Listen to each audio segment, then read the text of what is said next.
own work continued to suffer. Calling themselves the Glimmer Twins, Jagger and Richards took over production duties for their next album, It's Only Rock and Roll. But on its release, it was seen as another disappointment. The Stones were mainly in the public eye due to Keith's run-ins with the law, and after he was proclaimed the world's most elegantly wasted man in the NME, Richards' status as a junkie icon was becoming more important than his work as a musician.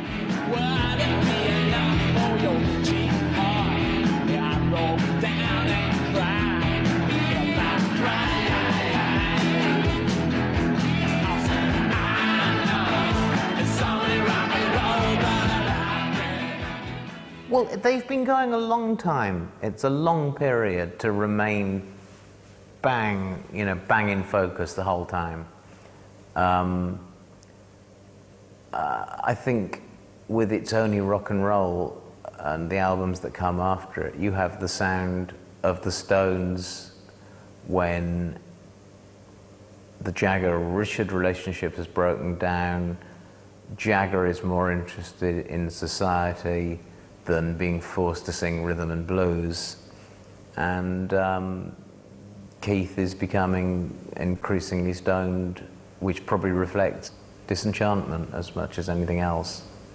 Exile had been one big party and Exile had come out, but then by Goat's Head Soup the party had continued, and it's when it's not much fun anymore. And so the resulting album was a bit limp.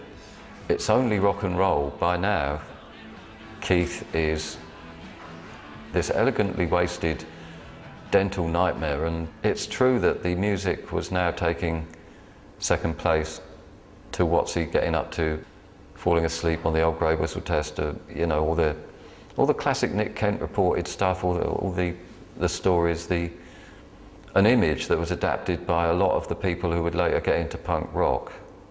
Keith was the most real, to the street, anti Emerson, Lake and Palmer kind of, here was a real rock and roller with his bottle of Jack Daniels, drugs, Death's Head, earring, whatever, all the classic Keith kind of images that are still going on today. I mean, he's set the template for bad behaviour for until the present day. Mick Taylor eventually left the band, and the Stones seemed to get back on track with the fitting replacement of Ron Wood as the second guitarist. Whereas Taylor had often felt like the odd man out, Ron was both an old friend and had the perfect personality to complement Keith. I mean, when Ronnie walked in the room, just played one number, hey. That's it, it's obvious. Everybody else that was up for the gig agreed, you gotta, so it was, there we are, lumbered with him, still up. The entrance of Ronnie Wood was good. I mean, that gave the band a kick up the arse.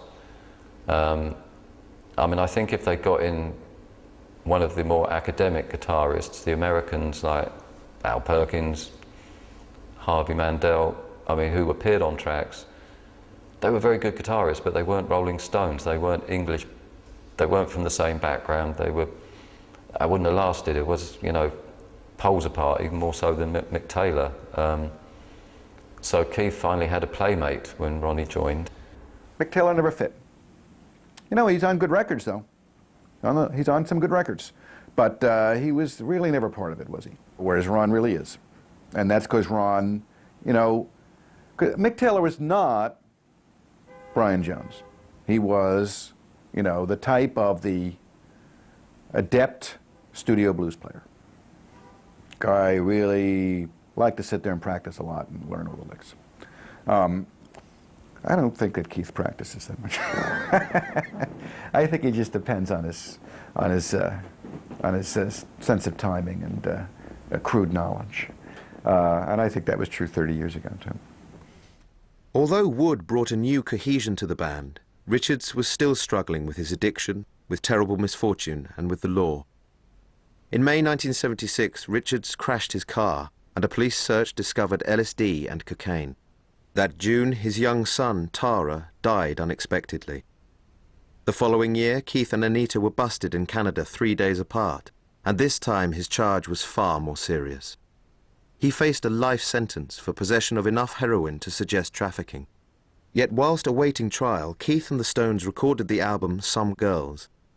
Although it was derided in many music publications, it went to #1 in America and sold over 8 million copies worldwide. After the disappointments of the last few records and the unending trials and arrests, it managed to save the Rolling Stones from disintegration. The only thing to be said in favour of Some Girls is they asked Jagger, why is it called Some Girls? He said, because we couldn't remember their fucking names. I mean, that's the best thing about the record.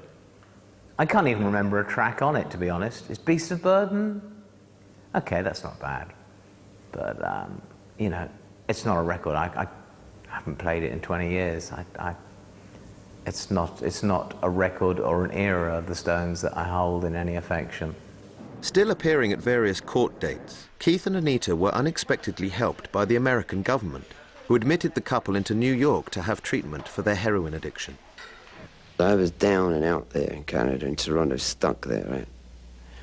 And America let me in to clean up.